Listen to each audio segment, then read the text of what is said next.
Listen, man, like I told all my kids have a college education. I told them all, I don't care what you get a degree in. Until you follow your dream and connect it to your gift, you'll never be happy. You'll never be happy. I just got to tell you, you got to chase that dream before you die, man. You should go and live your dream. Just go see. God puts your real life in your imagination. That's where your real life ain't in your present circumstance. Your real life is not in your current situation. Your real life is not in your paycheck. Your real life, he tucks it away in your imagination. Albert Einstein said, imagination is everything. It's a preview to life's coming attractions. Everything you imagine is a preview to a coming attraction. Once you understand that and quit looking at your imagination as hocus pocus, it opens up a wide range of things and possibilities. And God puts your real life in your imagination. Listen to me. This is serious what I'm telling you. Don't you think it's nothing else. Imagination is everything. It's the preview to life's coming attractions. That simply means everything that's in your imagination is a preview of a coming attraction that God has for you. That's why he puts it in your imagination. That's why when you tell your imagination to the wrong people, it don't go nowhere. You ever had something you thought was a brilliant idea and you took it in there to your family and your loved ones and they shot it down? You know why they shot it down? Because they couldn't see it. Because God didn't put it in their imagination. He put it in your imagination. If you want to kill a big dream, tell it to a small-minded person. Die like that. It'll just die.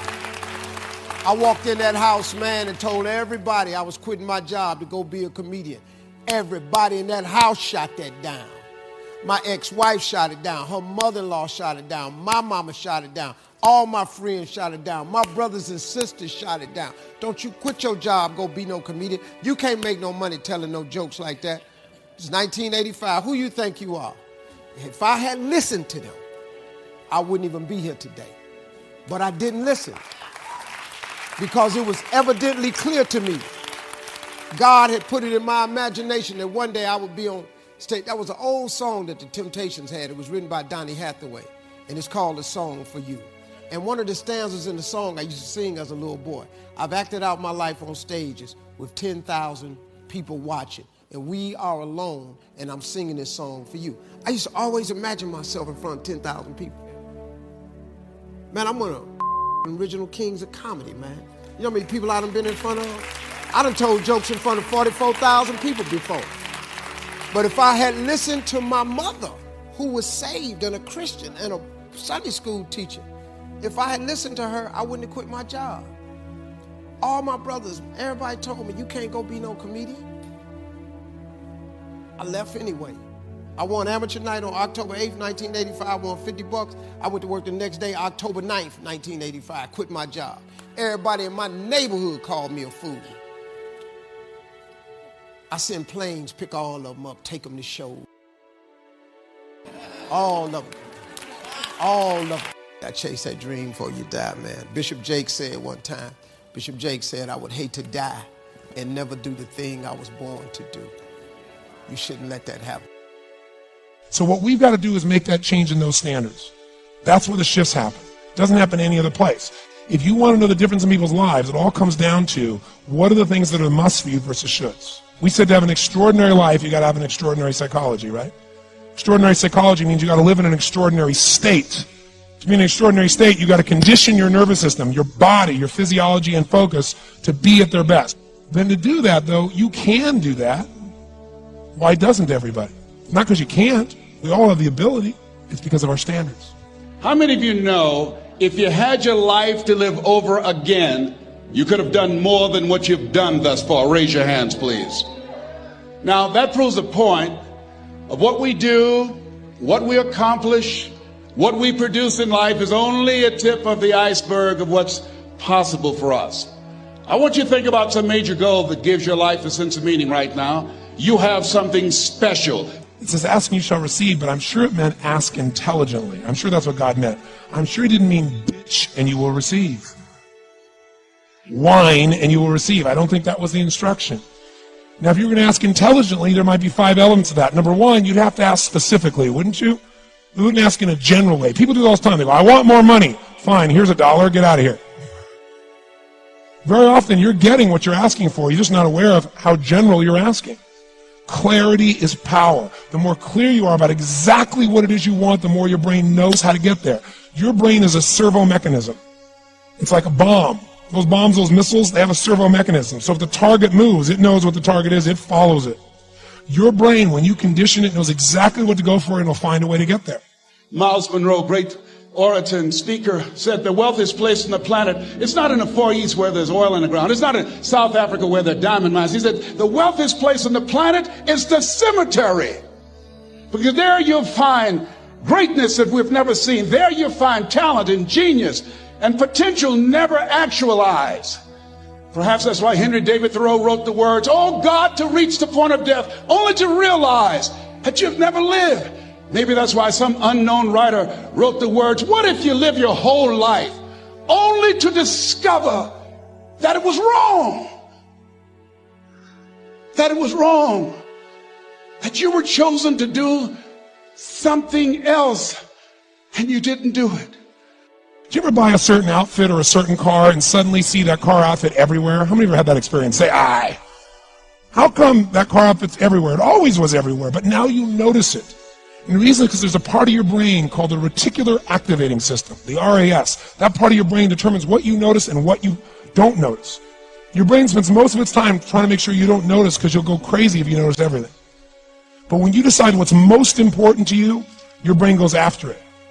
Everyone I know who's successful builds what I call an RPM plan. An RPM is built on the metaphor that the way to get from where you are to where do you want to go to the fastest is you got to build power, like in a car, RPMs. And the R stands for they know the result they're after. They know what they want precisely. If you don't know exactly what you want or you let yourself get beyond that into something general, you're not going to achieve it. Clarity is power. You got to know the specific result you're after. What do you want? If you can't answer that question right now in your personal life, in your body, in your relationships, in your finances, in your spirituality, then you're not going to be as fulfilled as you want to be. What makes life valuable? What makes life worthwhile? What makes life work well? There's usually about a half a dozen things that makes 80% of the difference. Keep looking for the few things that makes the most difference.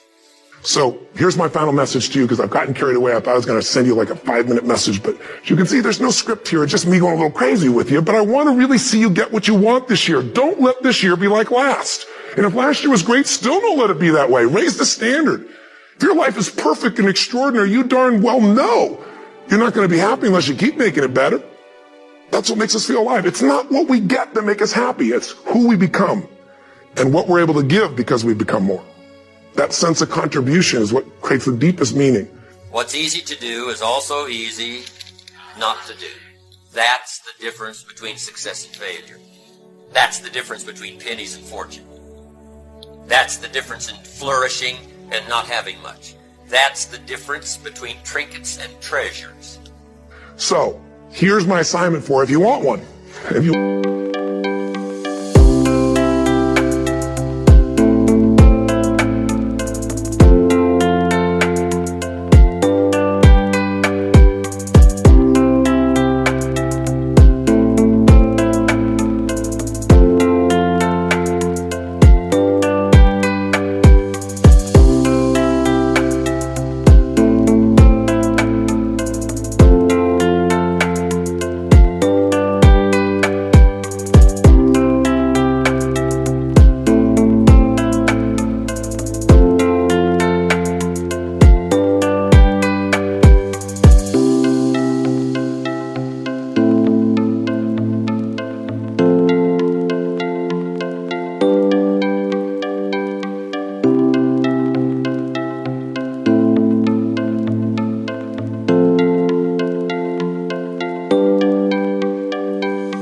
want to go from conversation to some action, here's a simple thing to do. What's an area of your life right now that you really want to improve? What's an area that's important to improve? If your body's great, how about your career? If career's great, how about your relationships? Intimate one especially, or your kids, or your relationship with your creator, spiritual side of your life. Or is it your finances? Figure an area that really matters. Decide on that area. Write down what your life is like in that area right now as specifically as possible. So you might say, well, I'm 13.5 pounds overweight, whatever the weight is, whatever the situation is, or my body fat's like this, or I wake up exhausted in the morning, and you write the truth of where you are right now. So you're real clear. Or I'm not in a relationship. I say I want a relationship, but I'm not in one, and I don't seem to find them. All the good ones seem to be gone is my belief. And I really do want one, but I don't have it. Whatever your definition. Or I'm in a relationship, and God, I wish I wasn't in a relationship. I'm planning my escape. Wherever you are. Or I have a wonderful relationship. We love each other, but there just isn't enough passion. Just write the truth of where you are. The area you want to change, but write how it is. I like to use that image a lot of the ocean, standing in front of the ocean with a container in your hand. And you're there and you have this container, but what is it? Is it a thimble with a hole in it? Is it a small cracked cup? Is it a mug? Is it a vase? Is it a quart jar, or a pail, or a bucket, or a wash tub? Or do you have a pipeline? But no matter how much you have, whatever your container it is, and no matter how much you're taking from the ocean of life, and even though we're all standing there, we're not robbing each other, and there's plenty for everyone, and no matter how much we take, there is no way we're going to run that ocean dry. It's absolutely impossible. And if you can see yourself standing at the ocean of life in the same way, and remember the container that you have is your consciousness. And you can always change your consciousness. And it doesn't matter if you came from poverty. It doesn't matter where you came from. And it doesn't even matter what your parents' beliefs were, or if they came from the Depression, or whatever. Because it's your consciousness and what you're choosing to think and believe about prosperity.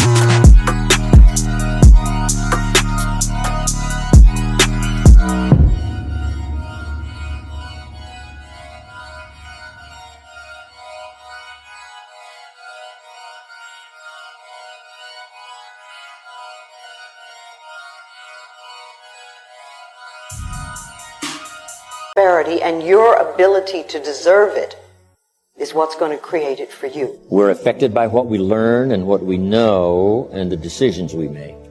The decisions we think we don't make are just as effective and affect us just as much as the actual decisions we do make. So not deciding is a decision. But here's what the sum total of our life is at the moment: the decisions we've made in the past. Now all you have to do to change your future is to start changing those decisions. If someone decides to look until they find the opportunity, see, that is a powerful decision. And if you can help somebody make that decision, say if you haven't been actively looking, my best advice would be to you, the advice was given to me, keep looking till you find something.